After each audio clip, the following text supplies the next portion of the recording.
ठीक है तुम मारोगे, चोट मुझे लगेगी तो मैं सच के साथ उनको बात कर पाऊंगी। ये करती थी वो, जितने मेरे से निवस्त्र में भी मैं 4 रोक सकते थे, ऐसी बात नहीं, बहुत लड़ झगड़। मैं बोली मैं लड़ूंगी नहीं, जितना तुमको नंगाई करना करो, लेकिन इसका जवाब बाद में तो नहीं करूंगी, आप लोग से देना आप लोग को पड़ेगा, करो जितना मन देता। कोई मतलब सोनी के साथ जो हुआ है आपको लग रहा है कि बहुत बुरा हुआ है?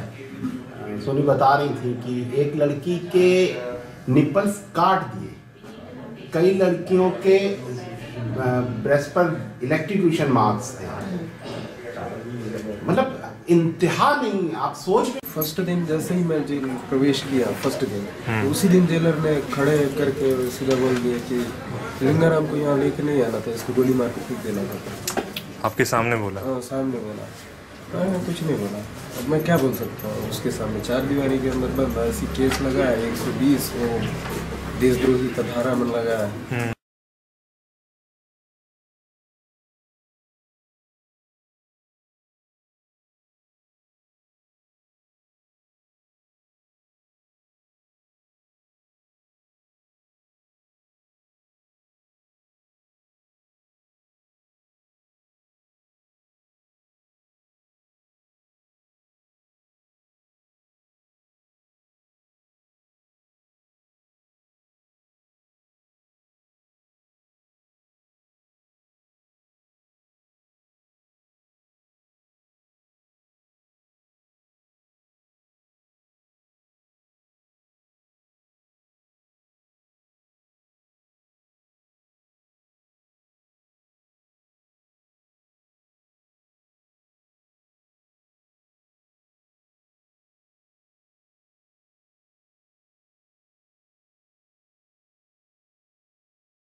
अच्छा, अब अगर आप सीजर मेमो देखते हैं तो सीजर मेमो में वो 15 लाख रुपया बीके लाला के पास से बरामद हुआ है। अगर पैसा लिंगा कोड़ोपी को दिया था तो पैसा तो लिंगा कोड़ोपी के पास से बरामद होना चाहिए था, बीके लाला के पास से बरामद कैसे हुआ? असल में तो पैसा उसके घर में था, बीके लाला भी अपने घर में था, घर में से जाके पुलिस ने उठाया दोनों को, पैसे को भी। तो पैसा बीके लाला के पास से ही बरामद है पुलिस के रिकॉर्ड में भी, और पुलिस ने चार्जशीट में बैंक का विड्रॉल चेक वगैरह भी किया है कि ये बीके लाला ने पैसा अपने बैंक से विड्रॉ किया था, तो पैसा बीके लाला का ही था। बीके लाला का पैसा बीके लाला के पास से बरामद हुआ, इसमें कौन सा जुर्म है? What is the crime? Crime ही नहीं हुआ। क्राइम तो तब होता जब मनी हैंड्स चेंज करती, money didn't change hands. BK Lala का पैसा बीके लाला के पास से बरामद हुआ, कहां कोई जुर्म हुआ? सेकेंडरी आप कह रहे नहीं, वो पैसा लेकर के नक्सलियों को देता, मतलब फ्यूचर में कोई क्राइम करता कि नहीं करता, क्या पता गाड़ी खरीद लेता, रमन सिंह को दे देता पैसा, पता नहीं क्या करता। और उसमें एक लिखा ना, आसपास जंगल ही ना, वहाँ विनोद और रघु बैठ के देख रहे थे, पूरा मैदान है। दूसरी बात ये कहता है कि लिंगाराम मतलब लिंगा से ज्यादा बहादुर मैं हूँ, पुलिस वाले मैं फरार हो सकती हूँ उनके बीच से, एक औरत भग सकती है और लिंगा नहीं भग सकता। तो ये तो केस तो बिल्कुल वाहियात बकवास केस है। असल में उसी दिन ये जाके थानेदार से मिलके आया था। इनके सोनी के पिताजी को जो नक्सलाइट्स ने पैर में गोली मारी थी, उसका एक एप्लीकेशन उनको चाहिए थी कंपनसेशन के लिए, तो थानेदार ने कहा कि तुम जाके अपने वकील से एक अच्छी सी एप्लीकेशन लिखवा के ले आओ। तो ये दंतेवाड़ा गए, वकील से मिले, उसने एप्लीकेशन ड्राफ्ट की, प्रिंट आउट दिया, ये गए थानेदार के पास, उसको एप्लीकेशन दे के आए। फिर इनके एक रिलेटिव की डेथ हो गई थी, ये वहाँ गए, वहाँ पर जा कर के आए और अपने घर में खाना खाने बैठे थे, तो पुलिस घर में घुस गई, इसको उठा के ले गई और उसके बाद बीके लाला के घर गई, उसको उसके घर से उठा ले आई। और अगले दिन न्यूज़पेपर में छप रहा है कि दोनों को बाजार से पैसे लेते देते पकड़ा गया। वो ही नहीं सर, मैं थाने में भी पूछी उस समय जो थानेदार था ना, तो मैंने बोले कि पीछे पीछे थाने तक गए। चले गए। लिंगा को कहाँ ले गए? कह रहे ये फरार हो गई। वो ओम प्रकाश करके CRPF, तो उससे फोन लगाई, कैंप गई, थाने गई। तो बाद में ना फिर मैं कुछ दिन बाद फिर जेल आने के बाद खबर भेजी कि क्यों सर आपने इतना झूठा। आप तो बोले मेरी पार्टी नहीं गई थी लिंगा को, अभी कैसे इसमें चार्जशीट में आपका नाम आ रहा है, क्या करूँगा? ऊपर से डंडा पड़ा ना, इसलिए केस बनाना पड़ा मेरे को। मैं मजबूर हूँ, मेरे को माफ़ कर देना बोलता है। अब बताइए, ऐसे बोला वो थानेदार ने। वही थाना क्या साहू एक उच्च नाम का था। मैं एक ऐसे घर का व्यक्ति हूँ, मैं 2 वक्त की रोटी के लिए अपना वो कर रहा हूँ, मैं मजबूर हूँ, इसलिए ना मैं क्या करता, केस बना दिया। असली रियल स्टोरी इसकी आपको मालूम है? इसकी रियल स्टोरी ये है कि छत्तीसगढ़ सरकार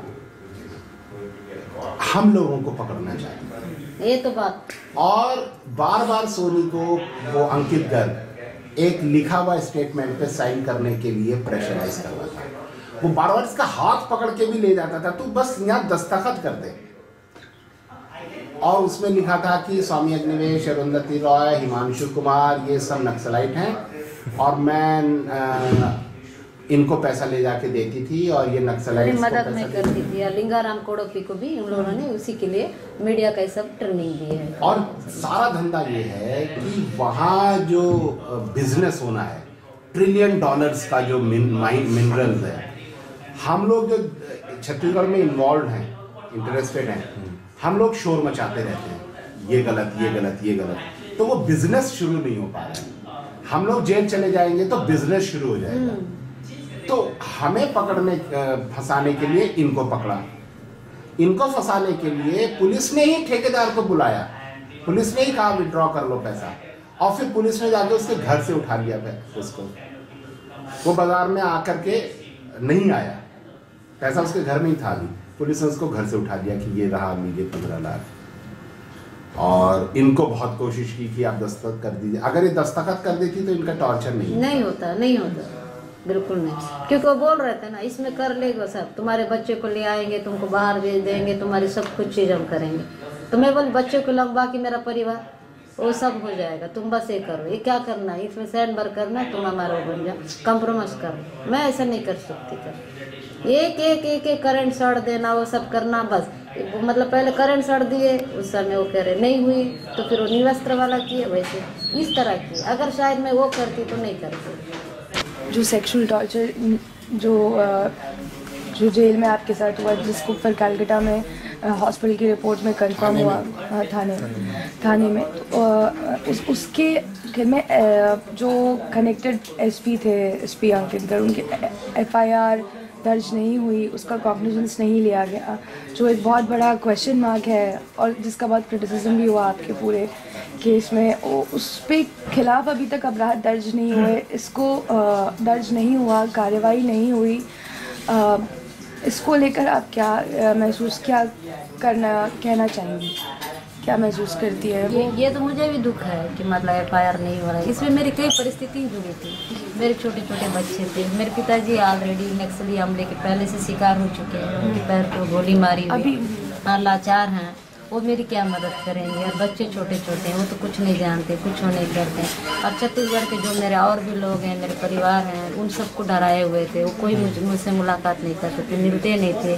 तो मेरे ऐसी सिचुएशन, मैंने सोचा जेल से भी मैं अकेला कर लूँगी, कैसे भी यहाँ से पाए। फिर वहाँ भी मेरे इतना ही देना चालू किया, निवस्त्र करना, कई तरह के मेरे पंचायत जेल के अंदर भी होने लगा। जेल के अंदर भी? हाँ, जेल में भी बताएंगी थोड़ा सा? मतलब निवस्त्र करना, जैसे मैं मानसिक रूप से, मुझे ये कहा जाता था कि एक पागल का करार देना, इस तरह से कोशिश कर देते। तो मुझे लगा अगर मैं यहाँ से ही FIR करने की कोशिश करूँ तो इन लोग पूर्ण रूप से मुझे हुक बना देंगे, फिर मेरे को आगे कैसे कर पाऊँगी, मैं कैसे निकल पाऊँगी। तो मैं अपने आप को ये सोच के रखी कि अब इस वक्त करना उचित नहीं, क्योंकि वहाँ मेरा कोई था ही नहीं। और यहाँ दिल्ली में तो जैसे हिमांशु सर जी थे, वो मेरे लिए बहुत कुछ किए। मैं लेटर इनको एक को विश्वास से उसने किए जितने भी लेटर, लेकिन इस तरह से लड़ने और हिमांशु सर के जैसे लड़ने के लिए वहाँ कोई मेरे साथ था ही नहीं, तो कोई माध्यम भी नहीं था।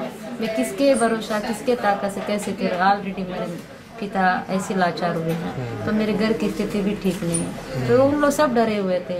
अब ये लड़ाई को तो मुझे ही लड़ना है। बस एक चीज़ आपसे पूछनी थी कि ये अभी जिस बारे में हमने बात करी, जो सेक्सुअल टॉर्चर पर जो कंप्लेन अभी तक कुछ भी आगे प्रोसीडिंग्स नहीं हो और कॉग्निजेंस हम सबको उम्मीद थी कम से कम सुप्रीम कोर्ट तो लेगा कॉग्निजेंस, और आगे मतलब एक सुओ मोटो कॉग्निजेंस लेकर भी आगे एक FIR दर्ज होने की बहुत उम्मीद थी। सबसे ज़्यादा मतलब तकलीफ़ की बहुत सारी बातों में एक ये भी बात रही है इस पूरे मामले में, उसके बारे में क्या कुछ आप लोगों ने सोचा है? कैसा? हमें इस बात का बड़ा दुख है और गुस्सा भी है कि जब सोनी ने खुद चिट्ठी लिखकर सुप्रीम कोर्ट को ये सब बताया है और उसका प्रूफ भी मिल गया है, इनके बॉडी से जो स्टोन्स निकले वो सुप्रीम कोर्ट को भेज दिए गए हैं, उसके बावजूद सुप्रीम कोर्ट ने उस बदमाश पुलिस ऑफिसर के ख़िलाफ़ कोई मुकदमा दर्ज करने का आदेश क्यों नहीं दिया।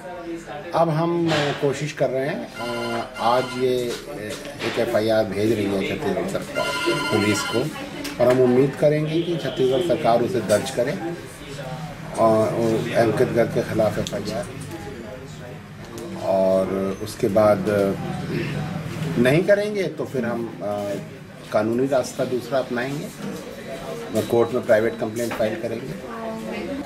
छत्तीसगढ़ जा पाएंगी अभी?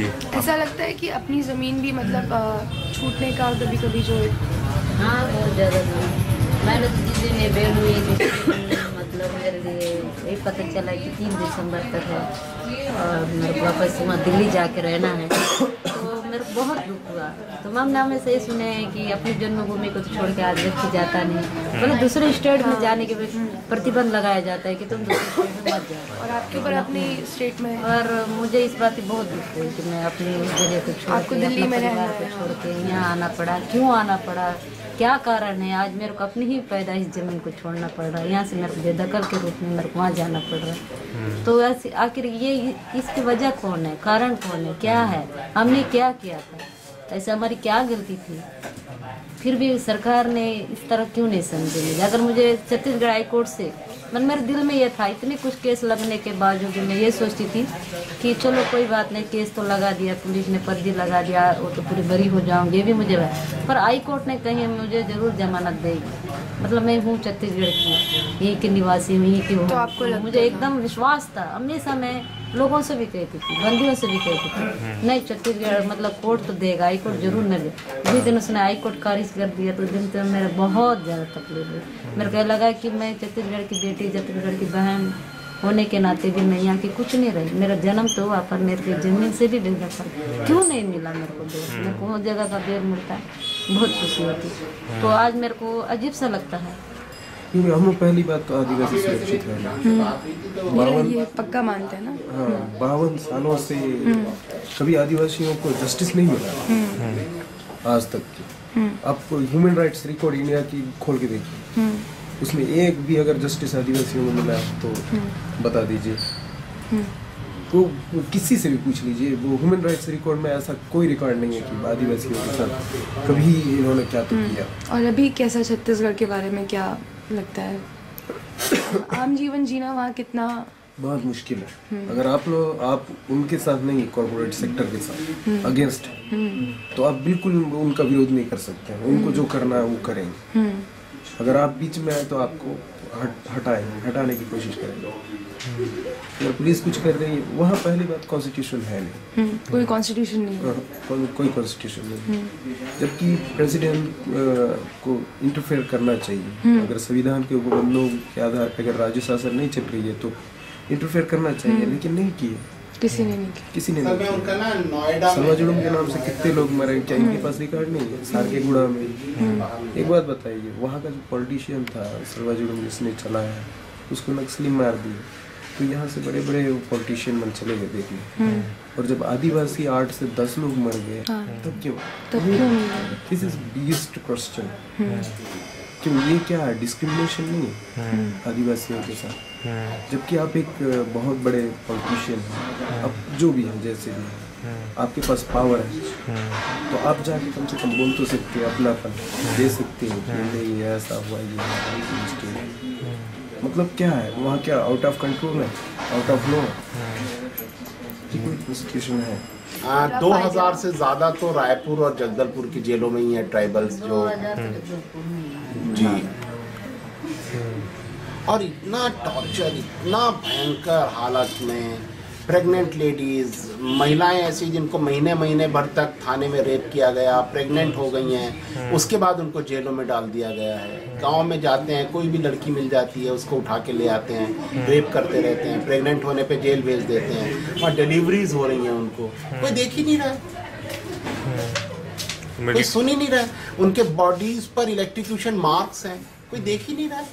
और मैं कह रहा हूँ, यहाँ पर लिख रहा हूँ कि मेरा कॉग्निजेंस ले सुप्रीम कोर्ट, और अगर मेरी बात झूठी निकले तो मुझे जेल में डाल दिया जाए, कोई सुन ही नहीं रहा। आदिवासी तो जैसे डिस्पोजेबल पीपल हैं, ये तो इनके मरने का, इनके टॉर्चर का तो भारत के कॉन्शियंस पर कोई असर ही नहीं है। जैसे ये लोग तो हमारे देश का हिस्सा है ही। एग्जैक्ट 65 साल से यही तो करते आ रहे हैं, और क्या कर रहे हैं। आपके ही जैसे कितने आदिवासी जेलों में पड़े हैं जिनका कोई आवाज ही नहीं उठी। ये बात तो है। वहाँ तो ये बोल के हमको बोले, बताइए मेरी रिहाई हुई, मेरे से ज्यादा उनकी खुशी है। वो निकले नहीं है, फिर भी इतनी खुश हैं कि आज आप निकल रहे हो तो ये एक विश्वास है कि कल हम निकलेंगे। अब आप जा रहे हो दिल्ली, दिल्ली से हमारे लिए जरूर आवाज यहाँ आएगी, हम जरूर निकलेंगे। 2014 में तो बहुत लोग निकले, एक दूसरे में हम लोग आपसी में खुशियाँ बांट रहे हैं, तो सोचिए क्या है। कितने हैं ऐसे लोग, मतलब? हाँ 70 महिला हैं, मैं जहाँ रही हूँ वहाँ पे रायपुर में। हाँ, और उन्होंने यही बोले, रायपुर में कि दंतेवाड़ा, जगदलपुर। हाँ, और ऐसे ऐसे पीड़ित महिलाएं फिर भी रायपुर, लेकिन आप लोगों के करने के वजह से, यहाँ से इतना होने के बाद उनमें एक विश्वास जग गया, बहुत बड़ी विश्वास। और सब ट्राइबल, वो 70 वुमेन जो सारे ट्राइबल। कभी उन लोग ये नहीं सोचे थे कि हम यहाँ से निकल पाएंगे, लेकिन अब बोल रहे हैं आप जा रहे हो ना दीदी, हमारा तो निश्चित है, आज नहीं तो कल जाएंगे, आएंगे जरूर, क्योंकि आप वहाँ जाओगे, हमारी परिस्थितियों को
तो